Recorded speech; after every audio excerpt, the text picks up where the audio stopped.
Halo sob, kembali lagi bersama Raffi di Sinema. Kali ini kita akan merangkum alur cerita film yang berjudul Nobody yang rilis tahun 2021. Film ini mengisahkan tentang seorang agen pembunuh yang merubah sifatnya 180 derajat. Tetapi amarahnya terpancing karena bos Rusia mengganggu keluarganya. Apa yang akan dilakukan mantan agen tersebut? Tanpa berlama-lama, mari kita simak alur ceritanya. Di awal film, terlihat seseorang yang sedang diinterogasi oleh dua polisi dan menanyakan siapa dirinya. Dan dimulailah film Nobody. Di sini, kita diperlihatkan seorang pria yang bernama Hutch Mansell. Ia menjalani kehidupan sehari-hari yang begitu hampa, yang dimana dia bekerja di sebuah pabrik. Di malam hari, Hutch terbangun dari tidurnya. Saat itu, dia mendengar suara-suara aneh di rumahnya. Ternyata suara itu adalah dua orang perampok yang berusaha menjebol rumah miliknya, dan perampok itu pun berhasil masuk. Saat itu, Hutch mengambil sebuah tongkat golf dan berusaha menelpon polisi. Tetapi tindakannya itu diketahui oleh perampok tersebut, dan perampok itu menodongkan senjata kepadanya. Kemudian perampok itu meminta uang kepada Hutch. Di saat itu ia melihat sebuah tato di tangan perampok itu. Lalu perampok itu mengambil uang di sebuah piring. Tetapi tiba-tiba anaknya menyerang salah satu perampok itu. Di tengah perkelahian itu, Hutch berniat untuk memukul perampok itu dengan tongkat golf. Akan tetapi ia terdiam dan tidak jadi memukul perampok itu dan meminta anaknya tersebut untuk melepaskan perampok itu. Yang akhirnya kedua perampok itu pun pergi dan membuat anaknya sangat kecewa dengan Hutch karena tidak melawan perampok itu. Kemudian polisi pun datang ke tempat rumah Hutch. Polisi lalu mengatakan bahwa kalau polisi itu menjadi Hutch, dia akan menghajar semua perampok itu. Pada saat itu, Hutch merasa kesal dengan dirinya sendiri. Pagi pun datang. Seperti biasa, Hutch telat membawa sampah untuk diangkut ke dalam truk sampah. Kemudian mereka pun berangkat untuk bekerja. Istrinya Hutch yang bernama Becca selalu menggunakan mobilnya untuk pergi bekerja dan mengantar anak-anaknya. Sedangkan Hutch selalu menaiki bis untuk pergi ke tempat kerjanya. Di tempat kerjanya, Hutch didatangi seseorang bernama Charlie. Dia mengetahui kejadian perampokan semalam, dan Charlie memberikan sebuah pistol kepada Hutch untuk berjaga-jaga. Tetapi saat itu Hutch menolaknya. Tetapi Charlie memaksa dan kemudian pistol itu disimpannya di sebuah kotak di dalam kulkas. Ketika itu, ia bertemu dengan bos tempat ia bekerja. Pada saat itu, bosnya menanyakan tentang rencana pembelian perusahaan miliknya oleh Hutch, yang dimana Hutch ingin membeli perusahaan tempat kerja tersebut. Dan bosnya itu mengungkapkan ia ingin penawaran hebat dan bosnya itu mendukungnya. Di dalam sebuah ruangan, Hutch mengobrol lewat sebuah alat mirip radio dengan kakaknya dan menceritakan kejadian semalam. Setelah pulang dari pekerjaannya, ia menemui ayahnya di sebuah panti jompo dan membawakannya makanan. Kemudian dia pun pulang ke rumahnya. Di sana, anak perempuannya menanyakan keberadaan gelang anak kucing yang berada di sebuah piring yang dimana piring itu semalam dirampok. Lalu dia pun berencana untuk mencari kembali para perampok tersebut. Kemudian Hutch kembali lagi ke panti jompo tempat ayahnya tinggal. Di sana, ia membuka sebuah kotak yang di dalamnya terdapat sebuah pistol dan ia membawanya. Hutch juga membawa lencana milik ayahnya yang ternyata ayahnya adalah mantan seorang anggota FBI. Di sana, ayahnya menyadari apa yang akan dilakukan Hutch dan menyuruhnya untuk secepatnya kembali. Akhirnya, Hutch pergi ke semua penjuru toko tato di kotanya dan menanyakan tentang tato yang ia lihat di tangan perampok tersebut. Di sebuah toko, Hutch memperkenalkan dirinya adalah agen FBI. Tetapi ada seorang kakek tua yang mengenali lencana tersebut sudah kadaluarsa 20 tahun yang lalu. Tetapi pada saat itu, kakek tua itu melihat sebuah tato di lengan Hutch.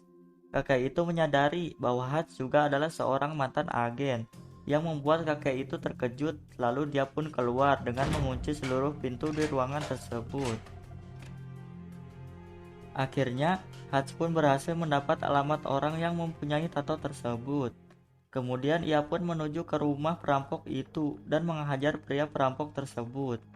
Di sana, Hutch meminta kembali arlojinya dan meminta gelang anak kucingnya dikembalikan. Akan tetapi, pria itu tidak mengetahui tentang gelang anak kucing yang dicari Hutch. Di sini Hutch marah karena gelang anak kucing milik anaknya hilang, dan ia pun menodongkan senjata ke arah pria tersebut. Tetapi tiba-tiba terdengar suara tangisan di sebuah kamar, yang ternyata itu adalah anak dari pria perampok tersebut, yang masih bayi. Terlihat bayi itu sakit, dan bayi itu diberikan oksigen bantuan. Hutch yang tidak tega melihat bayi tersebut, akhirnya dia pun keluar dari rumah tersebut dengan rasa menyesal. Dia pun pulang dengan menaiki sebuah bis. Di dalam perjalanan, terlihat sebuah mobil yang menabrak penghalang jalan. Ternyata di dalam mobil tersebut terdapat segerombolan pria yang sedang mabuk, yang kemudian segerombolan pria itu memasuki bis yang ditumpangi Hutch. Di sana Hutch berniat untuk melindungi seorang wanita dari gangguan segerombolan pria mabuk tersebut dan menyuruhnya pengemudi bus tersebut turun. Akhirnya, Hutch pun menghajar segerombolan pria tersebut.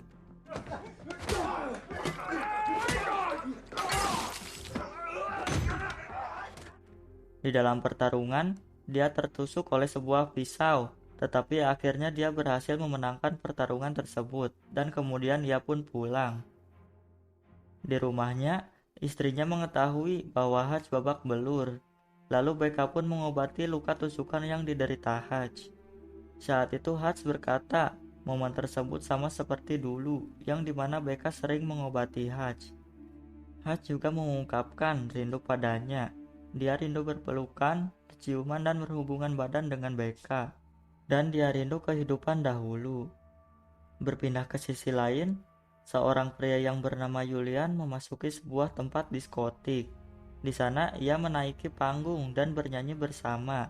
Di sana terlihat bahwa Julian sangat dihormati. Ternyata Julian adalah pemilik perusahaan yang bernama Obshak. Saat itu, pemegang saham Obshak mengkritik bahwa tarian dan nyanyian yang dilakukan Julian tidak pantas, dan itu tidak menumbuhkan kepercayaan kepadanya. Perkataan itu membuatnya marah. Tiba-tiba ia menyerang pemegang saham lainnya dan membunuhnya.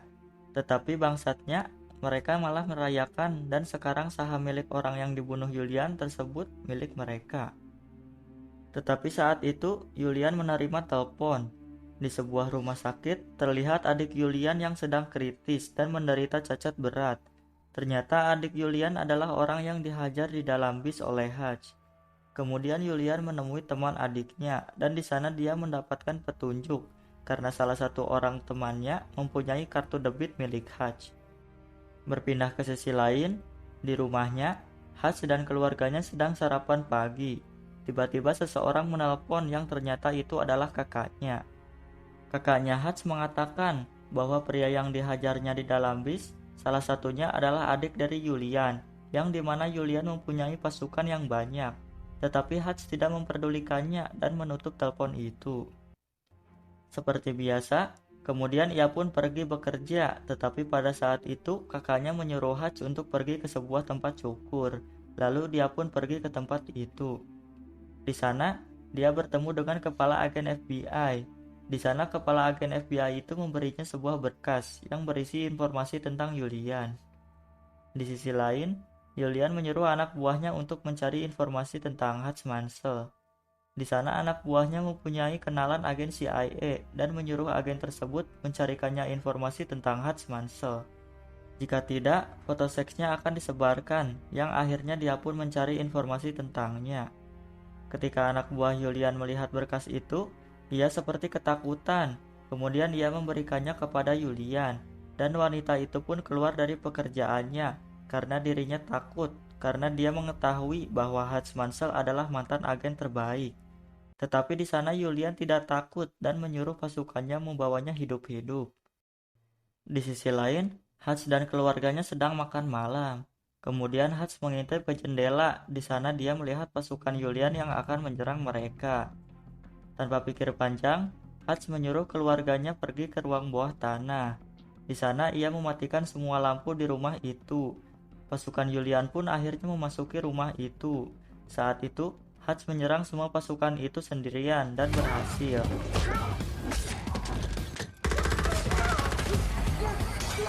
Tetapi pada saat itu ia disetrum dan membuatnya pingsan. Pasukan itu pun memasukkan Hutch ke dalam bagasi mobil. Di dalam perjalanan, Hutch terbangun dari pingsannya. Kemudian dia mengambil sebuah alat pemadam kebakaran dan menyemprotkannya. Akibatnya, mobil itu kehilangan kendali dan menabrak lampu merah dan membuat mobil itu terbalik. Kemudian Hutch pun keluar kabur dari tempat tersebut. Dia pun berlari menuju rumahnya sambil menelpon ayahnya dan memberitahukan masalahnya kini semakin runyam dan menyuruh ayahnya berhati-hati.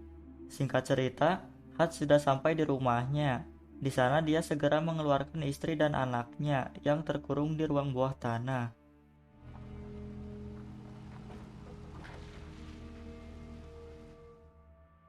Di ruangannya, Hutch mengambil suatu kotak. Ternyata di dalam kotak tersebut banyak terdapat emas batangan dan juga uang dan dia pun mengambilnya.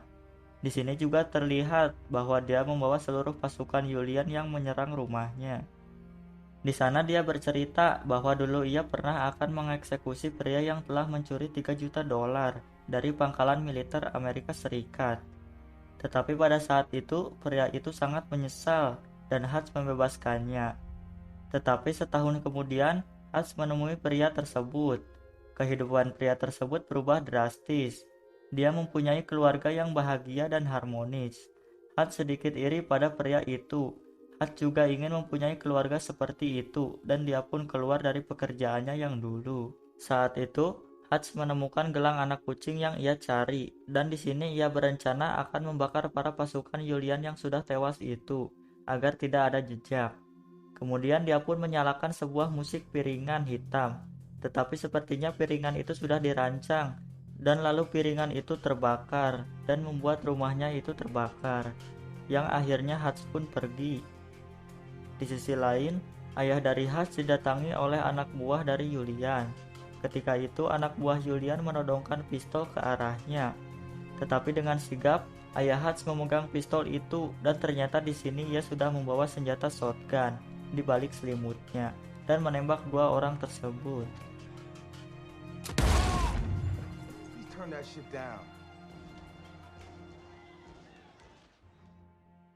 Di sisi lain, Hutch mengeluarkan banyak sekali emas batangan. Di sana, Hutch ingin membeli pabrik tempat ia bekerja, tetapi anak dari bosnya itu tidak setuju. Tetapi ayahnya tersebut memaksa anaknya untuk menjual pabrik itu dan akhirnya mereka pun sepakat. Berpindah ke Julian, ia mengetahui bahwa pasukan yang disuruh menyingkirkan Hutch, mereka semua terbunuh. Dan Julian pun memerintah kepada anak buahnya agar mengeluarkan seluruh pasukannya. Berpindah lagi ke Hutch, kini dia membuat banyak sekali jebakan di dalam pabrik yang dibelinya. Kemudian Hutch pergi ke perusahaan Obsak milik Julian. Dia membunuh semua orang yang ada di sana.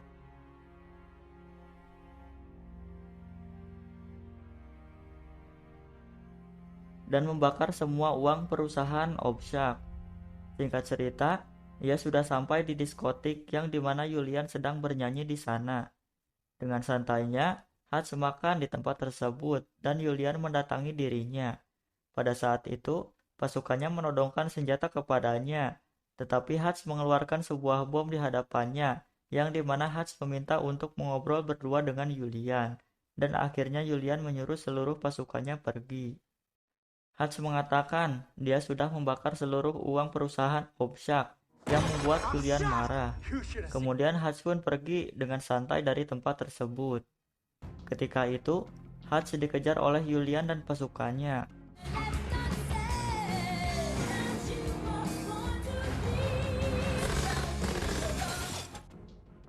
Kemudian ia membawa pasukan Julian ke pabrik yang dibelinya kemarin.